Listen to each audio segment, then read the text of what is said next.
අද පාඩමෙන් අපි සාකච්ඡා කරනවා යම් කිසි වැටුප් ප්‍රමාණයකින් කිසියම් පුද්ගලයෙකුට හෝ පුද්ගල කණ්ඩායමකට අදාළ වෙන වැටුපේ කොටස කොහොමද හොයන්නේ කියලා. හරිද? මේකත් මිනිස් දින සහ මිනිස් පැය කියන පාඩම් මාලාවට අදාළ පාඩමක් විදිහට තමයි සැලකෙන්නේ. එතකොට මිනිස් දින සහ මිනිස් පැය වලට අදාළ පාඩම් 5ක් අපි මීට කලින් කරලා තියෙනවා. එහෙනම් මේක තමයි 6 වෙනි පාඩම. මට තවත් කාරණාවක් මතක් කරන්න ඕනේ ඔයගොල්ලන්ට. ගොඩක් දෙනෙක් පාඩම් කීපයක්ම කරන්න කියලා ඉල්ලලා තිබ්බා.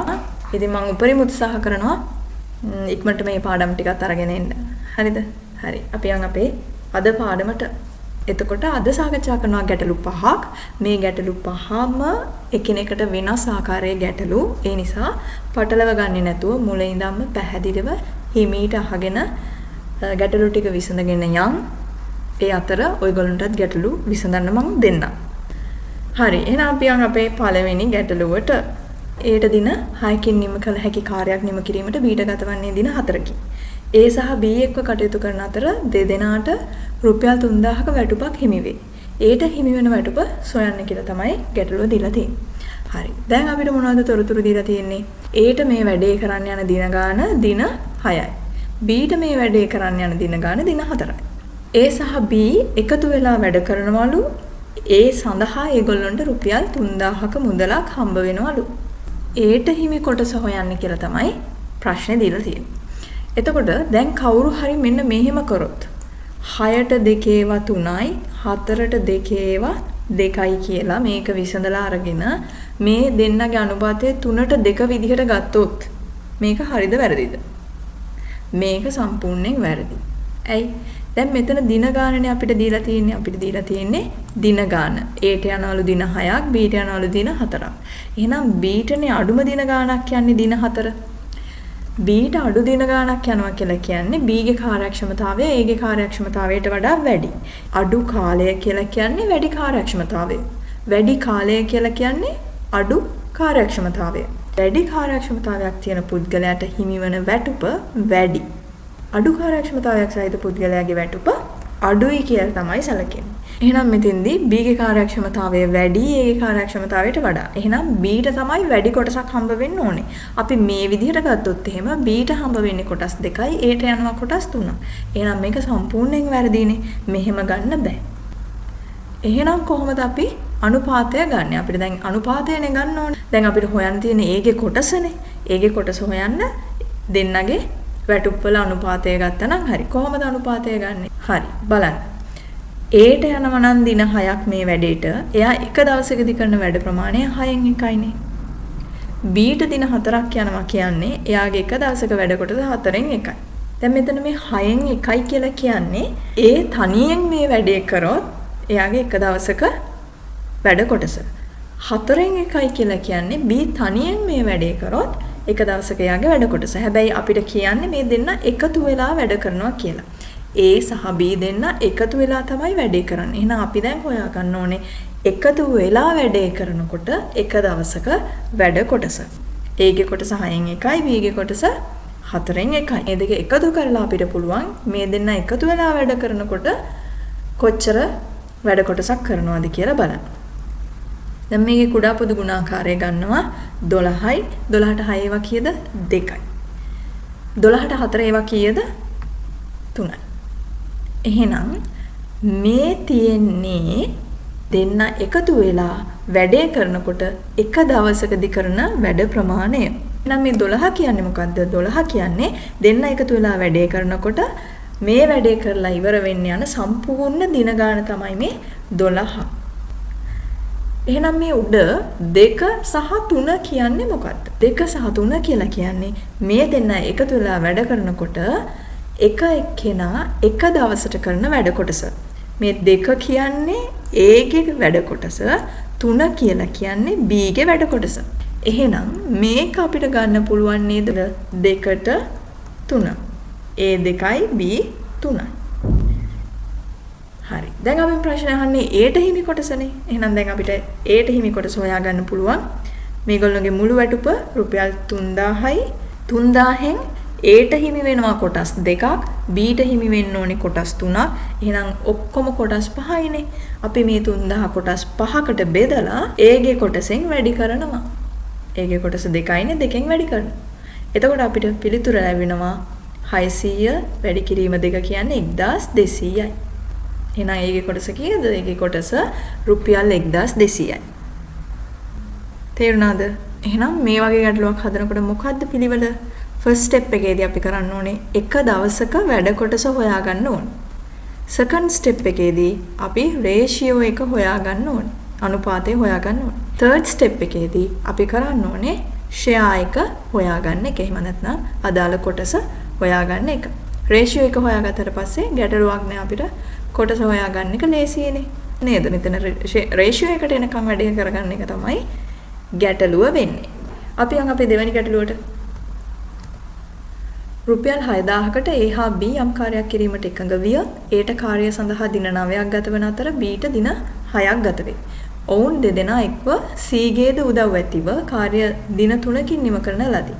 Cට හිමි මුදල සොයන්න කියලා තමයි අපිට දීලා තියෙන්නේ. ඉස්සෙල්ලා බලන්න තොරතුරු ටික. Aට මේ කාර්යය කරන්න යනවලු දින 9ක්, Bට යනවලු දින 6ක්. හැබැයි මේ දෙන්න විතරක් නෙමෙයි වැඩේ කරන්නේ. C කියලා කෙනෙකුත් උදව්වට අරගෙන තිනවා. හැබැයි එයාගේ දින ගණනක් දීලා නැහැ. මේ තුන් දෙනාම එකතු වෙලා වැඩේ කරන්න දින 3ක් ගත වෙලා තියෙනවා.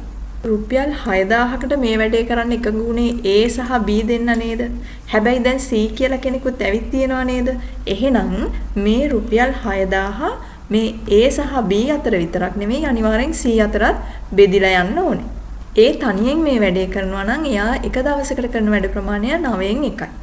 B තනියෙන් මේ වැඩේ කරනවා නම් එයා එක දවසකට කරන වැඩ ප්‍රමාණය 6න් එකයි. අපිට C ගේ කොටස ගන්න බෑ. ඒක අපිට දීලා නැති නිසා. මේ තුන් දෙනාම එකතු වෙලා වැඩේ කරන්න දවස් 3ක් යනවලු. එහෙනම් එක දවසකට වැඩ ප්‍රමාණය 3න් එකයි. දැන් අපිට පුළුවන් මේ C ගේ කොටස හොයාගන්න. A ධන B ධන C සමානයි 3න් එකයිනේ. මේ තුන් දෙනාම එකතු වෙලා වැඩේ කරනකොට එක දවසක වැඩ කොටස 3න් එකයි. හරිද? A ගේ කොටස 9න් එකයි, B ගේ කොටස 6න් එකයි, C ගේ අපි දන්නේ නැහැ. සමානයි 3න් එකයි. දැන් අපි C ව මෙතන තියලා මේ දෙන්නම එහා පැත්තට අරගෙන යනවා. එතකොට මොකද වෙන්නේ? 3න් 1 ඍණ 9න් 1 ඍණ 6න් 1 වෙනවා. එහෙනම් 3 9 6 තුන් දෙනාගේ කුඩා පොදු ගුණාකාරය කීයද? 18යි. 18ට 3 ඒවා 6යි. ඍණ 18ට 9 ඒවා 2යි. ඍණ 18ට 6 ඒවා 3යි. එහෙනම් 6න් 2ක් ගියාම කීයද? 4යි. 4න් 3ක් ගියාම 1යිනේ. 1 බෙදීම 18. මේ මොකද්ද? මේ තමයි C ගේ කොටස. දැන් එහෙනම් අපිට තුන් දෙනාගේම කොටස් තුන ලැබුණා. දැන් අපිට පුළුවන් ඒගොල්ලන්ගේ අනුපාතය හොයාගන්න මෙන්න මේ විදිහට. A ධන B ධන C නේ. එහෙනම් A ගේ කොටස අපි දන්නවා 9න් 1යි. B ගේ කොටස අපි දන්නවා 6න් 1යි. C ගේ කොටස දැන් අපි හොයාගත්තා 18න් 1යි.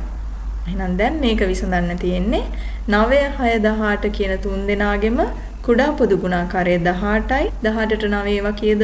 2යි. 18ට 6 ඒවා කීයද? 3යි. 18ට 18 ඒවා 1යි. එහෙනම් මෙන්න මේක නේද මේගොල්ලොන්ගේ අනුපාතයේ විදිහට ගන්නෙ? 2 3 1. අපිට මේ එකතු කිරීම වෙනුවට අනුපාත ලකුණ යොදන්න පුළුවන්. A ගේ කොටස 2යි, B ගේ කොටස 3යි, C ගේ කොටස තමයි මේ 1. අපිට හොයන්න තියෙන්නේ Cට හිමි මුදලනේ. එහෙනම් සම්පූර්ණ වැටුප 6000 බෙදනවා මේ කොටස් ගන්න කීයද? 2යි 3යි 5යි 1යි 6යි.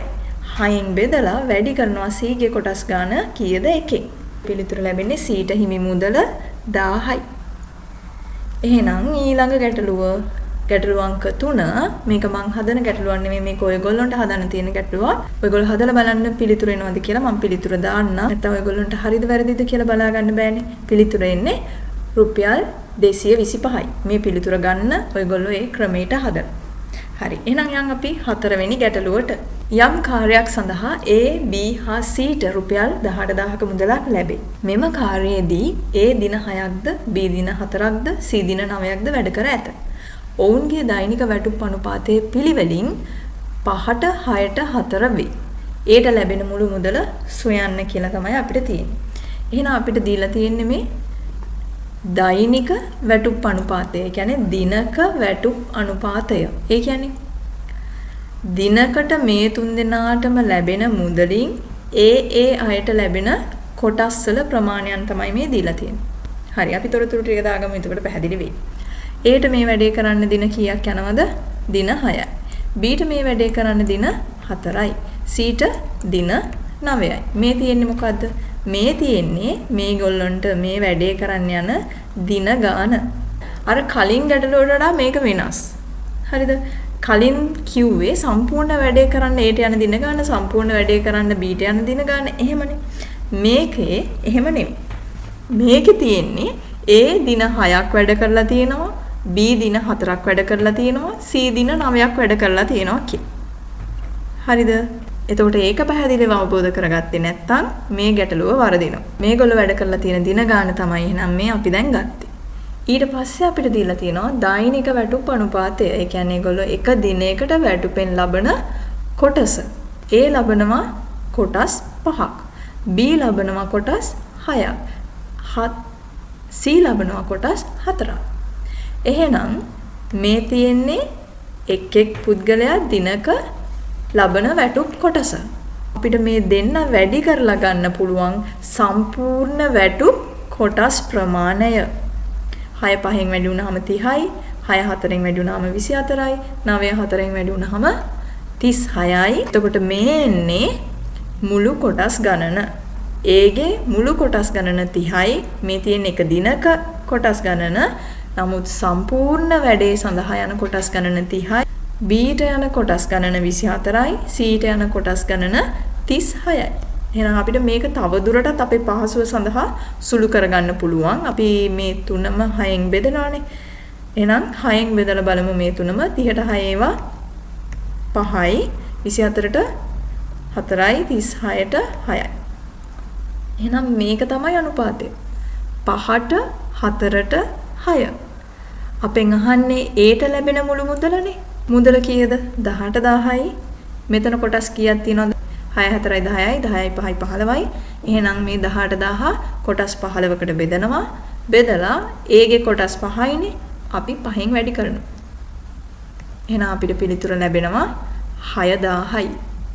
Aට ලැබෙන මුළු මුදල 6000යි. ඒගේ දෛනික කොටස නෙවෙයි අහන්නේ. දෛනික මුදල් ප්‍රමාණය නෙවෙයි අහන්නේ. Aට ලැබෙන මුළු මුදල.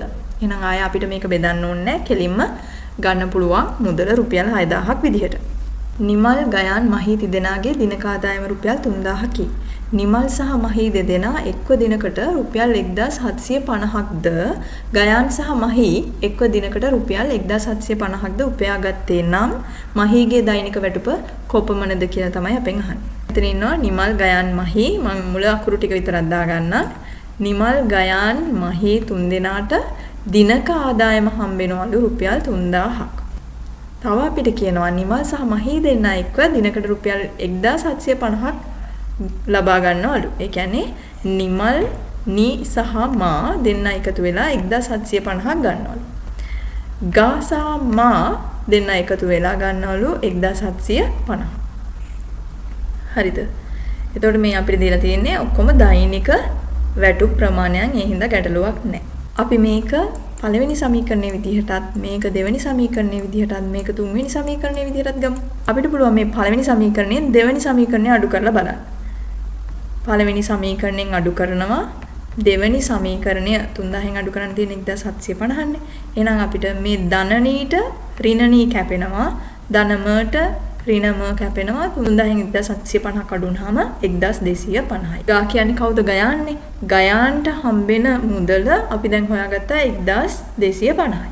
එහෙනම් දැන් අපිට පුළුවන් ලේසියෙම මේ මහීගේ මුදල හොයාගන්න. කොහොමද? ගයාන් ධන මහී සමානයි 1750යි නම් ගයාන් කියන්නේ 1250යි, මහීව අපි දන්නේ නැහැ සමානයි 1750යි. එහෙනම් 1250 මේ පැත්තට යනවා. ඍණ 1250ක් වෙනවා. එහෙනම් අපිට පුළුවන් මහීගේ කොටස හොයාගන්න.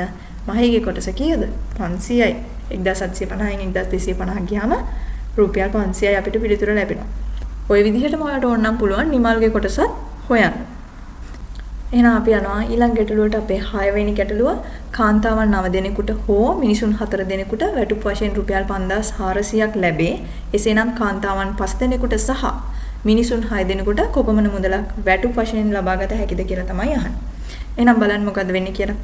මේක අපිට කියනවා කාන්තාවන් 9 දෙනෙකුට හෝ මිනිසුන් 4 දෙනෙකුට වැටුප් වශයෙන් ලැබෙනවලු රුපියල් 5400ක්. එහෙනම් කාන්තාවන් 9 දෙනෙකුට හෝ මිනිසුන් 4 දෙනෙකුට කාන්තාවන් 9 දෙනෙක් වැඩ කරොත් ඒ 9 දෙනාට හම්බෙනවලු රුපියල් 5400ක්. ඒ වෙනුවට මිනිසුන් 4 දෙනෙක් වැඩ කරොත් ඒත් හම්බෙනවලු රුපියල් 5400ක්. පැහැදිලිද? හරි. එහෙනම් අපි මේ ඊළඟ කරුණට එසේනම් කාන්තාවන් 5 දෙනෙකුට සහ මිනිසුන් 6 දෙනෙකුට කොපමණ මුදලක් වැටුප් වශයෙන් ලැබෙනවද කියලා තමයි අහන්නේ. කාන්තාවන් 5 දෙනෙකුට සහ දැන් උඩින් තිබ්බේ හෝ නමුත් දැන් අහන්නේ සහ. ඒ දෙක පටලව ගන්න එපා. එහෙනම් අපෙන් අහන්නේ කාන්තාවන් 5 දෙනෙකුට සහ මිනිසුන් 6 දෙනෙකුට හම්බ වෙන වැටුප් ප්‍රමාණය කොච්චරද කියලා. දැන් කාන්තාවන් 9 දෙනෙකුට හම්බ වෙන වැටුප 5400යි නම් අපිට පුළුවන් නේද මෙතනින් එක කාන්තාවකට හම්බ වෙන වැටුප හොයන්න. කොහමද? 5400 බෙදන්න ඕනේ 9. එතකොට අපිට ලැබෙනවා එක කාන්තාවකට හිමිවන වැටුප රුපියල් 600යි. ඒ වගේම අපිට පුළුවන් මෙතනින් එක මිනිසෙකුට ලැබෙන වැටුප් ප්‍රමාණය හොයන්න. කොහොමද 5400 බෙදනවා 4. එතකොට ලැබෙනවා එක්කෙනෙක්ගේ වැටුප් ප්‍රමාණය 1350යි. අපිට පුළුවන් කාන්තාවන් 5 දෙනෙකුට කොච්චර වැටුපක් හම්බ වෙනවද බලන්න. එක්කෙනෙක්ට 600යි නම් 5 දෙනෙක්ට කීයද? 3000යි. ඒ වගේම මිනිසුන් 6 දෙනෙකුට හම්බ වෙන වැටුප කීයද? එක්කෙනෙක්ට 1350යිනේ. මිනිසුන් 6 දෙනෙකුට හම්බ වෙනවා 8100යි. එහෙනම් අපෙන් අහන්නේ මේ සම්පූර්ණ වැටුප එහෙනම් මේ දෙක එකට එකතු කරන්න ඕනේ. අපිට ලැබෙනවා පිළිතුර 11100යි. එහෙනම් ওই විදිහට තමයි මේ ගැටලු ටික විසඳන්නේ. මේ මිනිස් දින සහ මිනිස් පැය කියන පාඩම් මාලාවට අදාළ තවත් පාඩම් කොටස් කීපයක්ම තියෙනවා. ඒවත් අපි ඉදිරියේදී සාකච්ඡා කරමු. එහෙනම් ඊළඟ පාඩමේදී හම්බ වෙමු. ගිහින් එන්නම්. ආයුබෝවන්.